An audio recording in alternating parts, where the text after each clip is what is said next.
नमस्ते, good morning दोस्तों।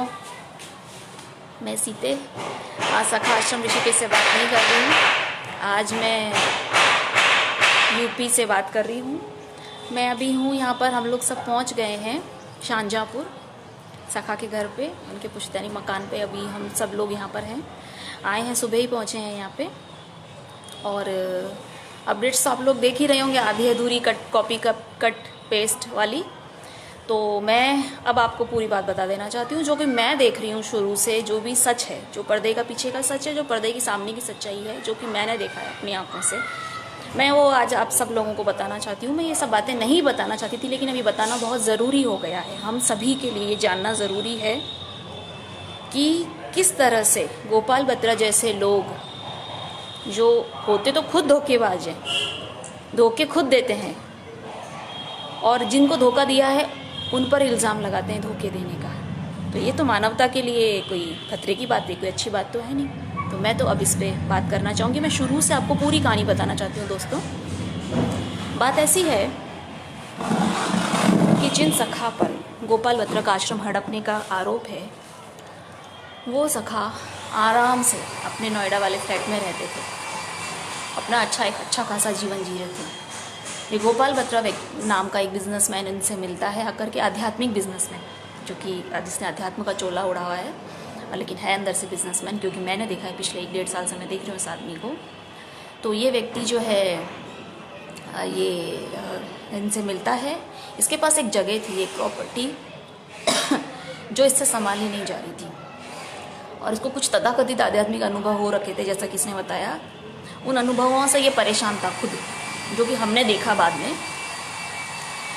तो ये व्यक्ति सखा के पास आता है और ये हाथ जोड़ कर गोपाल बत्रा, तुम भी सुन लेना इस बात को, क्योंकि मैंने तुम्हें कई बार उनके आगे हाथ जोड़ते हुए देखा है, गिड़गिड़ाते हुए, रोते हुए, है ना। तो ये झूठ नहीं है।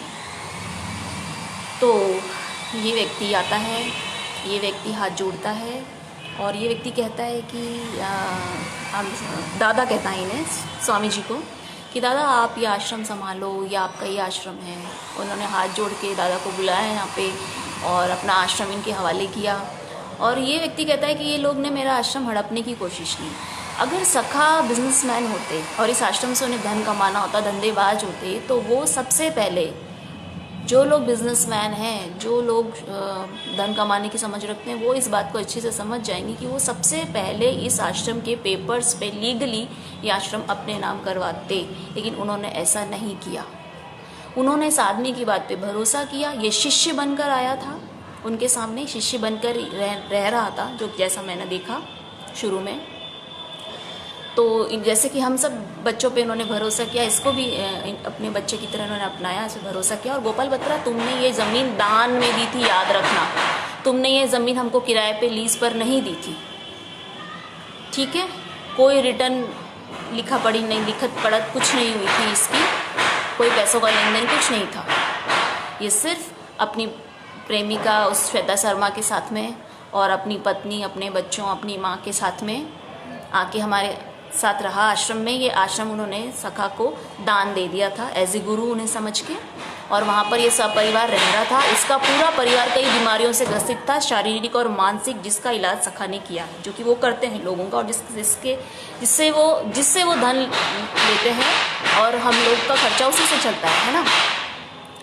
तो इसकी माँ के ब्रेन में, मैं ऐसे ही बात करूंगी, मेरी ये भाषा नहीं है बात करने की, लेकिन जैसी पीड़ा इसने पहुंचाई है हम लोगों को, ऐसा धोखा इसने दिया है, जैसा सीने में खंजर इसने भोंका है हम लोगों के, तो अब ये पीड़ा बाहर मेरी आ रही है। और इसे आप प्लीज़ आप लोग आने दीजिए, देखिए आप लोग भी इसको महसूस कीजिए।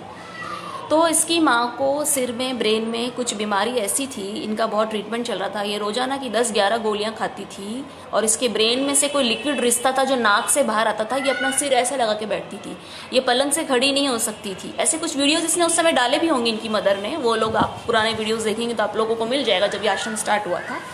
तो इनकी मदर ऐसी बीमारी से ग्रसित थी, और इनका ऑपरेशन होने वाला था, जिसमें लाखों रुपए खर्च होने वाले थे। ये व्यक्ति ने हाथा जोड़ी करके, स्वामी जी ने इसकी मदर का ट्रीटमेंट किया, योग निद्रा कराई, जो भी उनकी थेरेपीज़ हैं वो सब करवाई। उसके बाद ये स्त्री बिस्तर से खड़ी हुई, इन्होंने आश्रम के किचन में सहयोग देना शुरू किया और इनकी नाक से जो लिक्विड आता था वो बंद हो गया था। ये सब हम लोगों ने सब देखा है इस चीज़ को, ठीक है। उसके बाद ये स्वस्थ हो गई थी। उसके बाद ये स्वस्थ हुई और ये वहाँ पे आश्रम में रहती थी। लेकिन वो एक आश्रम है और सखा सिर्फ मित्र नहीं, गुरु भी हैं। तो गुरु अपने तरीके से काम करता है अपने शिष्यों के जीवन को सुधारने के लिए। वो अपने शिष्यों के अहंकार को नहीं सहलाते हैं। अहंकार बढ़ाने, अहंकार फुसलाने या किसी व्यक्ति को वीआईपी ट्रीटमेंट देने के लिए वो वहाँ नहीं बैठे हैं।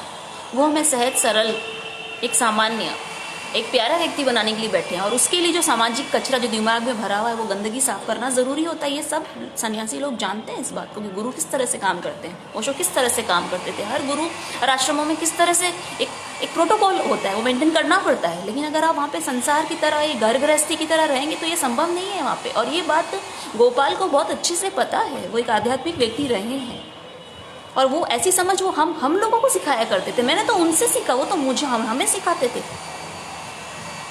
आज क्या हो गया उस आदमी को? जो ज्ञान वो हमें पेलते थे, आज वो ज्ञान खुद के लिए फेल हो गया। खैर, उसके बाद इनकी मदर ठीक हुई, लेकिन आश्रम के प्रोटोकॉल को निभाना हर एक की बस की बात होती नहीं है। जब तो उन्होंने गोपाल से झगड़ा किया, गाली गलौज करी। और हम सब लोगों के सामने की बात है, हम लोग तो सब देख ही रहे थे। उस समय तो मैं नहीं थी आश्रम में, मैं को ज़्यादा समझ भी नहीं थी चीज़ों की। बट हाँ, उस समय मैं देख रही थी इस चीज़ को कि इनकी माँ बहुत झगड़ कर गई हैं। इनकी माँ ने वहाँ पे फ़ोन पर इन लोगों के झगड़े हो रहे हैं, एक दूसरे को गाली गलौज करते हैं। उनकी माँ वहाँ से गोपाल के मरने की कामनाएं कर रही हैं। वहाँ से वो जो मैसेजेस आए गंदे वाले, जो उनके ब्रदर ने, इनकी माँ ने जो वहाँ से गालियाँ दी है गोपाल भैया को, यहाँ से ये गंदी गालियाँ दे रहे हैं। ये जो उनका झगड़ा चल रहा है, ये पूरा हमने आँखों से देखा। वो अब घटिया से घटिया भाषा का प्रयोग इन लोगों ने किया आपस में। उनके बाद इनकी पत्नी का नंबर आता है। इनकी पत्नी सिगरेट पीती हैं, आज भी पीती हैं। और इनकी पत्नी को इंसोमेनिया की बीमारी थी, ये सो नहीं पाती थी रात को। सखा आश्रम में कुछ समय तक रही और उसके बाद इनकी सिगरेट बंद हुई कुछ समय के लिए। जब तक आश्रम में थी इनकी सिगरेट काफ़ी कम होती गई, ख़त्म होने के कगार पे थी, शायद बंद ही हो गई होगी। कम तो काफ़ी हो गई थी क्योंकि तो ये लोग चेन स्मोकर हैं सब, है ना। तो इनकी सिगरेट कम हुई, काफ़ी बंद भी होने के कगार पे थी। उसके बाद में इनकी गोलियां बंद हुई, बिना गोलियों के सोती थी आराम से। लेकिन वही आश्रम का प्रोटोकॉल, वहाँ पर सेवा तो सबको देनी पड़ेगी। अब ये रहे होंगे अपने महलों में आराम से, नौकरों चाकरों के भरोसे। लेकिन आश्रम में तो देखो, सीता को भी पानी भरना पड़ा था। आश्रम में राम भी सेवा करते थे, आश्रम में कृष्ण भगवान भी संदीपन ऋषि के आश्रम में रहे। तो सेवा कार्यों में तो सबको सहयोग करना ही पड़ेगा। बैठ के रोटियां नहीं तोड़ी जा सकती, आप वहाँ पे नौकरशाही नहीं चला सकते, है ना। ये उनसे हुआ नहीं वहाँ पे। और जब इसके लिए जब उन्हें समझाया गया तो उन्हें उनकी अहंकार को चोट पहुँच गई, क्योंकि अब ये वहाँ पर शिष्या नहीं थी, ये इनके अंदर उनके पति का वो जगह थी। जब पति के ही मन में भीतर ही भीतर गुरु का सम्मान नहीं है तो पत्नी के मन में कहाँ से आएगा वो सम्मान। इन्होंने भी विरोध किया, ये भी झगड़ी वहाँ पे। वहाँ से गई, इन्होंने सखा को गालियाँ दी। वहाँ से जाके पति पत्नी वही गाली गलौज जो माँ बेटे के बीच था वो इन लोगों के बीच में हुआ। उसके बाद इनकी प्रेमिका का नंबर था, वो रही वहाँ पे। और जैसे कि एक सहज स्त्री होनी चाहिए उस तरीके की वो स्त्री नहीं है, वो भी चैन स्मोकर हैं। काम काज उन्हें विभाता नहीं है करना, मैं तो स्पष्ट कहूँगी ये बात। 12 बजे ये लोग उठते हैं।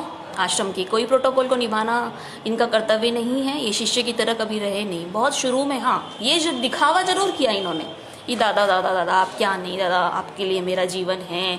जब स्वामी जाके बैठे थे बड़े भाव से, भक्ति भाव से उनको देखा करते थे, बैठा करते थे। और कुछ वीडियोस देखना, मैं कभी बाद में डालूंगी, देखना आप लोग। जब सखा आश्रम से बाहर चले जाया करते थे तब ये आदमी गाना लगा कि कब आओगे करके नाचा करता था, उन्हें पुकारा करता था, उन्हें याद किया करता था। इसकी भक्ति देख देख कर तो हम लोग भक्ति सीख रहे थे कि अरे ये व्यक्ति क्या है। खैर, तो ये सब रहा मामला। और इनके साथ एक और जोड़ा है, शैलू और उसकी पत्नी प्रियंका का, जो वहाँ पर कुत्ते बिल्लियों की तरह आश्रम में लड़ते थे, कुत्ते बिल्लियों की तरह। और आश्रम में ये सब संभव नहीं है इस तरीके से, तो इन्हें भी समझाया गया। गाली गलौज करते थे, शैलू अपनी पत्नी पर वहाँ हाथ उठाया करता था, इनकी घमासान लड़ाई होती थी। वो आश्रम है, वहाँ का एक प्रोटोकॉल है, वहाँ का एक सिस्टम होता है, वहाँ एक शांति बनाए रखनी पड़ती है, वहाँ लोग पीस की तलाश में आते हैं। वहाँ पर अगर आप ये सब कुत्ता बिल्ली का खेल खेलोगे तो कौन दोनों सहन करेगा। उन्हें भी समझाया गया लेकिन उन्हें वो भाया नहीं। ठीक है, अब गोपाल भाई साहब की बात करते हैं। तो गोपाल जो है वहाँ पे रहते हैं। गोपाल अपना शाम को शराब पीते हैं, वही जो उनका लाइफ स्टाइल है वो वहाँ पर जी रहे थे। शिष्य के कोई खास लक्षण उनमें दिखे नहीं, बस हाँ इस वजह की वो जो बोला करते थे कि दादा आप क्या है, क्या था ये वो। और दादा ने, और ये कहते हैं कि हमने दादा पे भरोसा किया। अरे दादा ने तुम पे भरोसा किया और अपना वो अच्छा जीवन नोएडा का छोड़ के तुम्हारे जंगल में आके बैठे, तुम्हारे आश्रम को संवारा, उस पर लाखों रुपए खर्च किए, इतना 30-40 लाख का से ज़्यादा का कंस्ट्रक्शन कराया। लॉकडाउन का टाइम था, हम लोगों ने वहाँ पे साल भर का राशन ला के इकट्ठा किया, वो पैसा सब दादा ने ही दिया है। इसको गोपाल को, उसके परिवार को, शैलू उसके परिवार को, सबको वहाँ पे लॉकडाउन में बैठा के खिलाया है दादा ने। उस समय जो वहाँ के जितने भी खर्चे थे, वहाँ के बिजली के बिल हो, चाहे कोई सामान खरीदना हो, कुछ भी लाना हो, और मुझे कहते हुए शर्म आ रही लेकिन मुझे कहना पड़ेगा कि गोपाल की प्रेमिका श्वेता शर्मा के अंडर गारमेंट्स तक खरीद कर बाजार से आए हैं और उसके पैसे भी दादा ने दिए हैं। और क्या कहूँ इससे ज़्यादा, सब कुछ तो दादा ने किया इन लोगों के लिए। ये लोग वहाँ रहते थे। और गोपाल बत्रा, याद रखना, तूने वो ज़मीन दान में दी थी स्वामी जी को, और तूने दान में दी हुई चीज़ वापस छीनी है। छीनी तूने, हमने नहीं छीनी। तूने हमें बुलाया था, इनवाइट किया था हाथ जोड़ के, जैसे ब्राह्मण को घर पे बुलाया जाता है पूजा के लिए, वैसे तूने इनवाइट किया था अपने गुरु को, और तूने वो ज़मीन दान दी थी उनको, और तू बैठा था उनके चरणों में भक्त बन के, तूने ये किया था। ये तो वही बात हुई कि जैसे हमने कोई हवन कराया और हमने जो है राजपुरोहित को हमने गाय दान में दी, लेकिन जब खुद के भूखों मरने के दिन आए तो हम राजपुरोहित पे इल्ज़ाम लगाते हैं, झगड़ा करते हैं ताकि हमारी गाय हमें वापस मिल जाए, अब उसका दूध हम पिएंगे, क्योंकि अब वो हष्टपुष्ट हो चुकी गाय, अब वो चारा खा के स्वस्थ हो चुकी है। राजपुरोहित ने उसका बहुत ख्याल किया था। तूने वही किया है गोपाल बत्रा, इसलिए तू दादा से नज़र नहीं मिला पा रहा, इसलिए तू उनके फ़ोन नहीं उठाता, तू उनसे बात नहीं कर पा रहा, इसलिए तूने गुपचुप खेल खेल के हम लोगों को आश्रम से अलग किया। आगे की भी बात सुनिए फिर क्या होता है। उसके बाद ये दादा का तो बहुत सम्मान है यार, वो गुरु हैं, वो किस स्तर के व्यक्ति हैं, ये उनके साथ रहने वाले लोग ही उन्हें जान सकते हैं। उन्होंने मेरे जीवन को दिशा दी, उन्होंने जितने बच्चे वहाँ रह रहे हैं उनके जीवनों को सुधारा है, हम लोगों के कचरे साफ किए हैं उन्होंने। मेरा व्यक्तित्व मैं जानती हूँ ना, मेरा व्यक्तित्व कैसा था आश्रम में आने से पहले, मैं कैसा जीवन जीती थी, और आज मैं क्या हूँ, मेरे अंदर क्या निखार आया है, मेरे व्यक्तित्व कितना बदला है, मेरे अंदर जो एक ग्रेस आया जो एक स्त्री में होना चाहिए, अभी भी पूरा नहीं खिला है, मैं ये नहीं कहती, बट बहुत बहुत कुछ सुधार आया जो मैं पहले थी। मैं तो जानती हूँ ना अपने भीतर से, भीतर के इस खोल के अंदर की मैं क्या थी। हाँ बेशक वो मेरे साथ स्ट्रिक्ट हुए, उन्होंने सजाएं भी थी, उन्होंने डांटा भी था, ये तो गुरु का काम है ना, वो तो अपना काम सबके साथ एक जैसा ही कर रहे थे, लेकिन कोई इसमें भलाई देख लेता है और किसी के अहंकार को चोट पहुंच जाती है। गोपाल बत्रा जैसे लोगों को उसके अहंकार को चोट पहुंच रही थी, जबकि उसे बहुत प्यार से रखा गया, उसे तो बिल्कुल स्वामी जी ने अपने बराबर दर्जा दिया, अपने बराबर कुर्सी बिठाया करते थे, जो सुविधाएं उनको उपलब्ध थी। देखो साधक और सिद्ध का जीवन अलग होता है हमेशा। साधक है, उसे असुविधाओं में भी रहना पड़ता है, उसे सीखना होता है। अभी सिद्ध जो है वो सिद्ध हो चुका है, उसका जीवन अलग होता है। तो अपने जैसा जीवन जीने की परमिशन सिर्फ गोपाल बत्रा को थी उस आश्रम में। वो 12 बजे उठते थे अपनी प्रेमिका के साथ में, उसके बाद उनकी मर्जी का नाश्ता बनता था जो दूसरे साधकों के लिए सुविधाएं उपलब्ध नहीं थी। शाम को उनका डेली का शराब का प्रोग्राम था, उसके लिए भी उन्हें मना नहीं था, लेकिन उनकी शराब कम हो रही थी ऑटोमेटिकली, और उनके इतने इमोशनल ब्लॉकेज थे, वो वहाँ शराब पी करके अपनी पत्नी को, मैं सारी बात खोलती हूँ आज, जो वो बोला करते थे खुद अपने मुंह से, और आज वो व्यक्ति कहता है कि सीते झूठ बोल रही है, मुझ पर झूठे इल्जाम लग रहे हैं। अरे मुझे कैसे पता चला कि तुम्हारे क्या लफड़े चल रहे हैं, तूने ही तो बोला था पी पी के। और अगर आज भी रात को उसको शराब पिला दी जाए और वो उसके पुराने जख्म छेड़ो तो वो बोलेगा वही बातें फिर से। आजमा के देख लेना आप लोग, कभी छेड़ देना उसकी पत्नी का, उसकी माँ का, उसकी प्रेमिका का किस्सा, फिर देखना वो क्या बोलता है। आज भी वो वही बात करेगा, वहीं अटका हुआ है। उसके इतने इमोशनल ब्लॉकेजेस थे।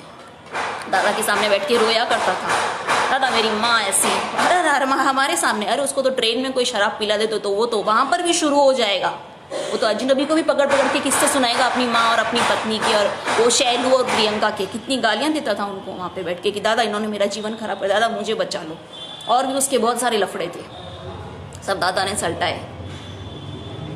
कितनी बार उसकी दादा ने फाइनेंशियली हेल्प की, जबकि वो एक लेविश लाइफ स्टाइल जीने वाला व्यक्ति था। लेकिन अब आप एक शिष्य हो, हम लोग भी तो छोड़ के आए, मैं अपनी सरकारी नौकरी छोड़ के आई, लोग अपने बच्चे में अपने बच्चे छोड़ कर आई हूँ। अब एक शिष्य की तरह, एक सन्यासी की तरह जीवन जीना है तो जीना है भाई।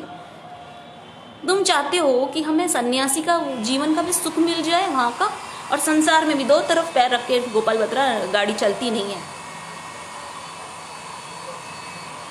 अगर तुम वहीं इतने सुखी हो तो फिर तुमने आश्रम का ख्वाब क्यों देखा था, क्यों परिवार का ख्वाब देखा था, क्यों एक सन्यासी को बुलाया था, अपने गुरु की तरह सिर पे क्यों बिठाया था तुमने? तुम वहीं रहते आराम से अपनी प्रेमिका के साथ में जैसे पहले थे, लेकिन तुम वहाँ दुखी थे उन लोगों से, तुम वहाँ दुखी थे, तुम परेशान थे, इसलिए तुमने इनको बुलाया था। इनके चरणों में तुम बैठे थे माथा टेक के, दादा दादा दादा दादा दादा आप क्या नहीं, दादा आप ये, दादा आप हो, तू यही, इस तरह की भाषा में तू बात करता था गोपाल।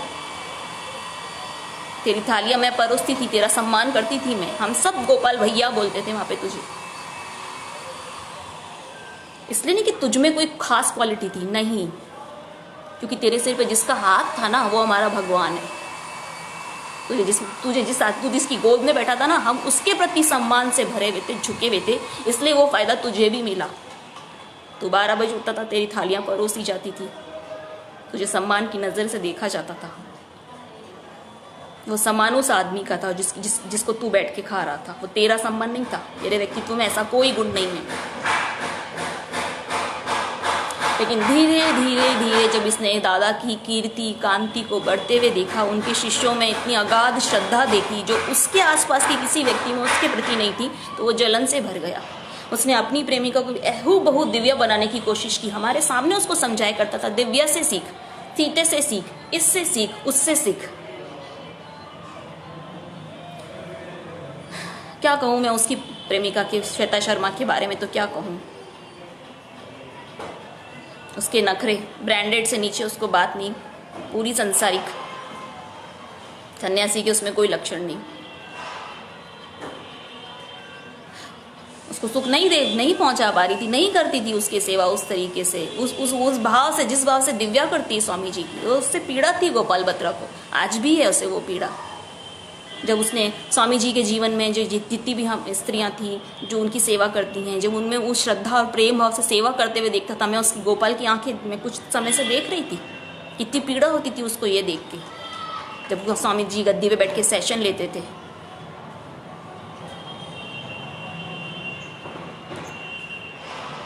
अहंकार गुरुडम आया उसमें, स्वामी जी को वहाँ अब देखना उसे बर्दाश्त नहीं था। धीरे धीरे चालें चलना शुरू किया। खैर उसने जो भी किया, अभी कुछ दिनों की जो घटना ये हुई है कि हाँ मुझे पीड़ा हुई उसके ये सब देख के। उसने बहाना बनाया, अब उसको ये हम वहाँ बर्दाश्त नहीं हो रहे थे। अब वही लोग जिनको ये गालियाँ दिया करता था, जो इसको गालियाँ दिया करते थे, जो इनके कुत्ते बिल्लियों के झगड़े थे, उन्हीं लोगों को इसने फिर से इकट्ठा किया अपने साथ। तू किसका सगा है गोपाल बत्रा? तू जिनको गाली देता था आज तो उनके साथ है। तुझे क्या लगता है वो तुझ पे भरोसा करते होंगे दोबारा से? नहीं करेंगे वो सिर्फ तेरे पैसे के पीछे, जब तक तेरे पास पैसे हैं।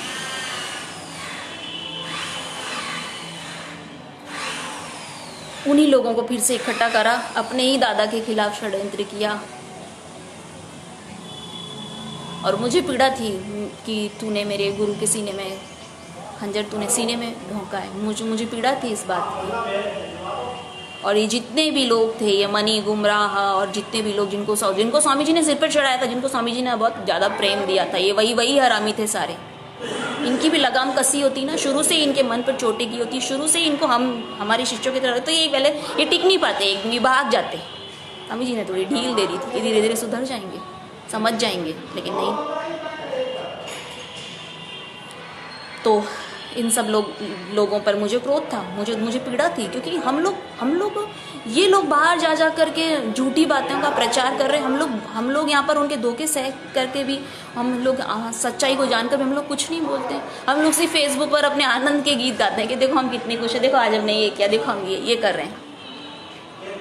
और जो हम धोखे खा रहे हैं, जो हम छाती पे बचीड़े ले रहे हैं, ये बाहर से आने वाले जिन पे हम भरोसा करते हैं, इन आस्तीन के सांपों के जो बचीड़े हम छाती पे ले रहे हैं, ये तो हम नहीं बताते थे किसी को। मुझे पीड़ा हुई इस बात से कि हमने नहीं बताया, इस वजह से आज गोपाल बत्रा जैसे आदमी जो है, इनकी इतनी हिम्मत बढ़ी है।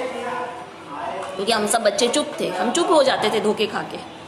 इसलिए मैंने शुरुआत की, मैंने बोला वीडियो पे, मैंने बताया इन लोगों के बारे में। और मैं बहुत ज़्यादा नहीं बोली हूँ गोपाल बत्रा, अभी मैं रुक तेरी कि मैं सब बात बताऊँगी, रुक। तेरी इज्जत हम हमेशा ढकी है, तेरे बारे में भी हमने कुछ नहीं बोला फेसबुक पे। उन सब लोगों को इसने इकट्ठा किया, मैंने वीडियो डाला। वीडियो तो एक बहाना था, तू तो भरा हुआ ही बैठा था, तू तो चाहता ही था कि कोई बात हो, कोई गलती हो। और अच्छा हुआ मैंने वीडियो डाला।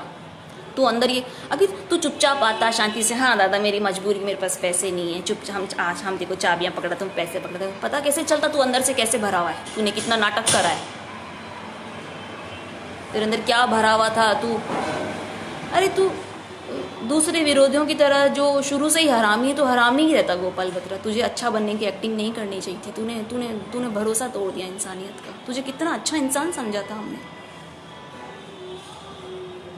हम लोगों के साथ ये हुआ। स्वामी जी ने कहा गोपाल मैं चला जाता हूँ इस आश्रम से। बोलता हाँ निकलो अभी सब यहाँ से, निकलो।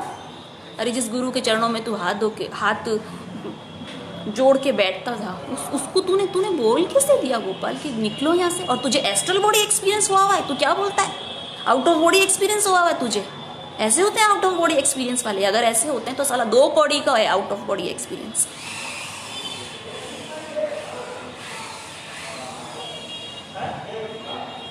जिस गुरु ने तेरे पूरे खानदान की शारीरिक मानसिक बीमारियां ठीक की, तू जानता है इस बात को, और वो जो ठीक होके बैठे हैं वो भी जानते हैं। उसको तू ये कहता है कि निकलो अभी यहाँ से, जाओ।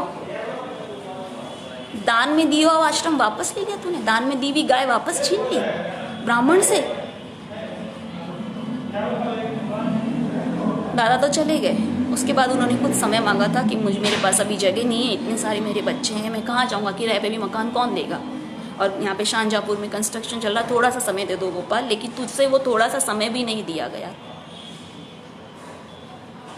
ठीक है, अच्छा तूने क्या बोला कि मुझे गुरु नहीं बनना, सीता झूठ बोल रही है। अगर तुझे गुरु नहीं बनना तो तूने परसों रात को शराब पीने के बाद, जो तू अक्सर सच बोला करता है, सभी जो लोग शराब पीते हैं वो जानते हैं, तूने क्या बोला कि हाँ मैं गुरु बनूंगा पर तेरे जैसा नहीं बनूंगा, मुझे गुरु बनना ये मेरी जगह है। लेकिन तूने शुरू में क्या बोला था, दादा सब कुछ आपका है, दादा मैं भी आपका हूँ, दादा आप जैसा कहेंगे मैं वैसा करूँगा, तूने कहा था ना ये। फिर तूने परसों ये कैसे बोला कि ये मेरी जगह है, मैं जहाँ खड़ा हूँगा, जहाँ चाहूँगा वहाँ बैठूँगा, मुझे कौन रोकने वाला है। इसका मतलब तेरे अंदर से तो ये था कि मेरा आश्रम, और तू नौटंकी कर रहा था बाहर से झुकने की। क्यों कर रहा था, किसने कहा था तुझे। दादा तो तेरे पास नहीं आए थे कि गोपाल तेरे पास कोई जगह पड़ी तो दे दे मुझे, तू गया था दादा के पास में। उसके बाद में दोस्तों इसने क्या किया है हम लोगों के साथ में कि पहले तो झूठ बोल के कि हमारे लोग देखने आने वाले, हमारा सारा सामान हमारे कमरों से निकाल के डोरमेट्री में भरा, हम लोगों को मजबूर कर दिया, सबको डोरमेट्री में ठूसा। उसके बाद कल इसने, हम लोग धीरे धीरे पैकिंग कर रहे थे कि हमारे भाई 10-15 दिन का टाइम है इन लोग, और इनकी स्वामी जी से बात चल रही थी फ़ोन पे, इन्होंने उनको हाँ बोल रहे थे कि हाँ थोड़ा समय ले लीजिए, ठीक है। और मीनवाइल इसने क्या करा, हम लोगों को तोड़ने की, हम लोगों को भड़काने की भी कोशिश की। इसने मुझे ये बोला है कि सीते तू बहुत प्यारी है, मुझे तुझसे कोई शिकायत नहीं, तूने वीडियो पे जो बोला है मुझे तुझसे कोई प्रॉब्लम नहीं है, मुझे तो प्रॉब्लम उस आदमी से है। क्या प्रॉब्लम है तुझे उस आदमी से, क्या बिगाड़ा इस आदमी ने तेरा क्या छीन लिया। जमीन तूने दी थी, आश्रम तूने दिया, झुका तू था, कदमों में तू आके बैठा था। तू क्या चाहता था कि वो तेरा कहना माने, तेरे हिसाब से चले। गुरु वो है कि तू था। उसके बाद इसने हम लोगों को पैकिंग का भी टाइम नहीं दिया। इसने हम कल मैं सो रही थी और वो प्रियंका आती है, मैं एकदम मेरी आंख खुली, देखा बिस्तर मैं लेटी हुई थी, मेरे एकदम बेड पर सिर पर चढ़ी हुई, मैं तकिए के नीचे से मोबाइल ढूंढ रही थी, मेरा मोबाइल छीनने की कोशिश कर रही थी हम सबके। और ये पूरी भीड़ गुंडा, इसने पूरे गुंडे इकट्ठे कर रखे थे सारे बॉडी बिल्डर से, और इसने दादा, हम तो 7-8 लोग ही थे, तुझे क्या डर था हमसे ऐसा, हमारे बच्चे तो छोटे हैं सब 20-20 साल के। तूने गुंडे इकट्ठे करे, उनको बुलाया, हमको डराने धमकाने की कोशिश की। पहले तूने बेला ने फुसलाने की कोशिश की कि जाओ तुम लोग बहुत प्यारे लोग हो, तुम लोग अच्छे बच्चे हो, ये तुम्हें बहका देगा, तुम चले जाओ इस आश्रम से, अपना जीवन सुधारो। मैंने बहुतों को गुरुओं के जंजाल से छुड़ाया है। तूने छुड़ाया तो फिर तू खुद क्यों आया था इसी गुरु के जंजाल में फंसने के लिए? अगर तू गुरु है, तू लोगों के जीवन को दिशा दे सकता है, तो अपना जीवन संभाल सकता है, तो फिर वहीं रहता, अपना सेंटर खोलता, अपना आश्रम खुद चलाता। तुझे शरण में क्यों आना पड़ा दादा की? क्योंकि तू दादा से प्रभावित था, तूने इनकी वीडियोस देखे थे, तू इनको जानता था, इनकी प्रतिभा से तू पूरा वाकिफ था अच्छी तरीके से, तू जानता था। और जब तूने सब कुछ ठीक करवा लिया, शारीरिक मानसिक अपना, और जब तेरा आश्रम एस्टेब्लिश हो गया, ये जगह फेमस हो गई, तो तू अपने असली रूप में आ गया, बिजनेसमैन निकला अंदर से, जो कि तू शुरू से ही था। ये स्ट्रेटेजी होती है बिजनेसमैन की। दादा तो बिजनेसमैन नहीं थे। अगर बिजनेसमैन थे दादा, तो आसपास के रिजॉर्ट वालों से जाके पता कर हम लोगों ने कितना बिजनेस किया है। अगर हम लोग बिजनेस करते ना तो बहुत हम लोगों को किराए पे दे सकते थे ये जगह, लेकिन हमने नहीं दी, क्योंकि यहाँ पर हम सिर्फ कभी कभी थोड़े कुछ ढंग के लोगों को ठहरने की परमिशन देते थे, कभी कभी। क्यों? क्योंकि आश्रम में स्त्रियाँ रहती है, यहाँ का शांति का माहौल है, यहाँ का ध्यान का मेडिटेटिव माहौल है। तो यहाँ पे हम लोग नहीं चाहते कि लोग शराब पिए, सिगरेट पिए, आए बदचलनी करें, आवारगी करें यहाँ पे, इसलिए हमने नहीं दिया। बिजनेसमैन इस तरह से नहीं सोचता दादा। बिजनेसमैन होते तो ये बात कभी नहीं सोचते, नोट छाप रहे होते बैठ के। लेकिन उन्होंने ये पीसफुल एक जगह बनाई थी, कुछ पर यहाँ ध्यानी लोग ध्यान कर सके, शांति से एक परिवार की तरह सुखी होकर के रह सके, आनंदित रह सके।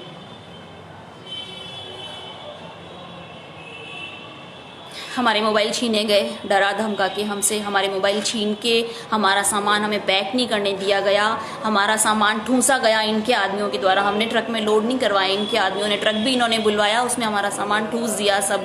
और जैसे जैसे आया, जैसे जिसके जो सामान हाथ में आया वो ठूसा इन्होंने। और जो वीडियोज़ दिखा जिसमें हम अपना सामान थोड़ा बहुत लेके जा रहे हैं, वो कॉपी कट करे हुए एडिटेड वीडियोज़ हैं सारे। इन्होंने हमारे कैमरे बंद कर दिए थे। हमारी मोबाइल क्यों छीने बताओ? ताकि हम कोई वीडियो ना बना सके। तो ऐसा क्या था गोपाल बत्रा, ऐसा कौन सा सच था जो तुम छुपाना चाहते थे? तुम सिर्फ वो दिखाना चाहते थे जो तुम्हारे फायदे की चीज़ है, से तुम्हारे मन में चोर था, से तुमने हम लोगों के मोबाइल छीने। और लास्ट में तुम लड़ना चाहते थे, तुम पीटना चाहते थे प्रवीण को, है ना? इसलिए वो जानबूझकर तुमने उस प्रवीण के साथ गाली गलौज किया। वो तो हम लोग सन्यासी लोग हैं, इसलिए हम लोग शांत थे। इस पूरी परिस्थिति में भी हम लोग शांत रहे। हम लोगों ने कोई उपद्रव का तुम्हें मौका नहीं दिया। और आज तो दोस्तों हमारा सामान ट्रक में लोड होके आया है, वो चकनाचूर हो चुका है, सोफे खराब हैं, दिखावे के लिए सामान जिसने तूने डाल तो दिया, लेकिन वो सब सामान यूज़ करने लायक नहीं रहेगा। कुछ थोड़े बहुत सामान के अलावा वो सब टूट चुका है सामान, हमारा पूरा नुकसान हुआ है। और जो हमने लाखों का वहाँ पे जो कंस्ट्रक्शन कराया वो तो वहीं रह गया। तूने हमें किचन का एक भी सामान लाने नहीं दिया। हमारा किचन में पूरा 6 महीने का राशन स्टोर था, वो सब वहीं रख लिया है गोपाल बत्रा ने। हमारे डॉर्मेट्री में जो पूरा वुडन वर्क हुआ है, जो ऊपर पंखे लगे हैं, वो सब वहीं रह गया है। बाथरूम के गीज़र वगैरह सब वहीं पर है। और तुझसे अब हमें उम्मीद भी नहीं है कि तू देगा, तू देना भी नहीं चाहता था कुछ भी। अरे जो दान दी हुई गाय वापस ले लेता है, वो क्या देगा हमको? तो ये सच था दोस्तों। और इतनी पीड़ा है ना अंदर की, मैं बोल नहीं पा रही हूँ। जिस गुरु के कदमों में तू बैठा, तूने उसको माँ बहन की गालियाँ दी है। तू जो माँ बहन की गालियाँ तो अपनी माँ को देता था, वही तूने अपने गुरु को दे डाली गोपाल। सोचना तूने बहुत गलती कर ली है। और एक बात मैं ये कहना चाहूँगी अपने अनुभव के आधार पे कि जो तेरे चेले चपाटे हैं, जो तुम्हारे शिष्य हैं, इन्होंने ये सीख लिया है गोपाल कि समय आने पर अपने गुरु को कैसे गद्दी से गिराना है। अब ये इनके सबकॉन्शियस में प्रोग्रामिंग हो चुकी है। अब ये वही करेंगे, ये वही करेंगे अब। और हमसे जो मोबाइल छीने गए थे, इनके 2 आदमी वो मोबाइल लेके ऋषिकेश तक आए, हम लोगों को भगा के आश्रम से ऋषिकेश तक आए, और ऋषिकेश में हमको वो मोबाइल दिए हैं इन्होंने। इतना डर था इनको। और स्वामी जी से तो बात ही नहीं करी, स्वामी जी को इन्फॉर्म भी नहीं किया गया कि ट्रक रवाना हो रहा है, बच्चे यहाँ से रवाना हो रहे हैं। हम आश्रम पे क्या कब्जा कर लेंगे? अरे हम तो अपने कब्जे छोड़ कर आए। मैं अपनी सरकारी नौकरी छोड़ के आई हूँ। लोग सब अपनी अपनी अच्छी अच्छी जॉब करते थे अलग अलग स्टेट से, सब अच्छे संपन्न घरों के। हम तो अपने कब्जे छोड़ के आए, अपने बच्चे छोड़ के आए भैया। मैं मेरे बच्चे छोड़ के आई हूँ अपने गुरु के प्रेम में। गुरु के प्रेम में तो लोग जीवन दे देते हैं। बच्चे छोड़े, सब कुछ छोड़ा, पैसा छोड़ा। अरे हम तो कब से छोड़ के आए थे, हम क्या तेरे आश्रम पे कब्जा कर लेते?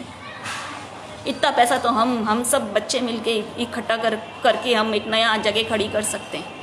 ऐसे अच्छे घरों से हैं हम लोग, हम तेरे आश्रम के लिए बैठे हैं वहाँ पे। और ऐसे आश्रम, ऐसे लाखों रुपए खरीदने को, 1.5 करोड़ देने को तो 1.5 करोड़ में बेचना चाहता था। बहुत लोग बैठे हैं स्वामी जी के प्रेमी, लेकिन अब नहीं, अब अपनी जगह पे सब करेंगे। और गोपाल, मैं तुमसे एक ही बात कहना चाहूँगी कि तुम बहुत गहरे इल्यूज़न का शिकार हो। तुम्हें लगता है कि तुम कुछ आध्यात्मिक व्यक्ति, तुम नहीं हो। और मुझे एक नई कैटेगरी समझ में आई है, कुछ ऐसे लोगों की जिनको लगता है कि वो आध्यात्मिक है, जिनको लगता है कि वो परमात्मा से कनेक्टेड है या मिलन हो चुका है, कुछ ऐसा, लेकिन ऐसा होता नहीं। वो होते संसारिक हैं उस खोल में, तुम उस कैटेगरी में हो। और ऐसे मैंने बहुत कुछ ओशो सन्यासीज भी देखे हैं भाई। एक तो जो प्योर होते हैं, हाँ भाई हम सन्यासी, हमें मतलब नहीं हमें संसार जीना, एक संसारिक होता है, एक होते हैं सन्यासी, एक होते हैं बीच वाले जो सीख रहे होते हैं, जो धीरे धीरे शिफ्ट हो रहे होते हैं अभी सन्यास की तरफ, और एक होते हैं इल्यूजन में जीने वाले। तुम उस कैटेगरी के बंदे हो। गौर करना, सोचना गोपाल। तो ये सच था, जो ये भी अधूरा ही है, मैं पूरी बात तो बता ही नहीं पाई। क्या बताऊँ, इतना कमीनापन नहीं ना अंदर की, मैं बातें ढूंढ के याद रख के बताऊँ। जो मोटे मोटे तौर पे जो आंखों के आगे गुजरी थी वो बता दिया सब। और अब ये आश्रम बिल्कुल उस जिंदा लाश की तरह है जिसमें से आत्मा निकल चुकी है, क्योंकि आश्रम वहीं खड़ा होता है जहाँ गुरु होता है, जहाँ कोई आत्मावान व्यक्ति होता है, वो जहाँ खड़ा हो जाता है वहाँ आश्रम खड़ा हो जाता है। तुम्हारे आश्रम में अब कोई प्राण नहीं है, कोई आत्मा नहीं है, क्योंकि तुम्हारे पास कोई आत्मा नहीं है। क्या कहूँ,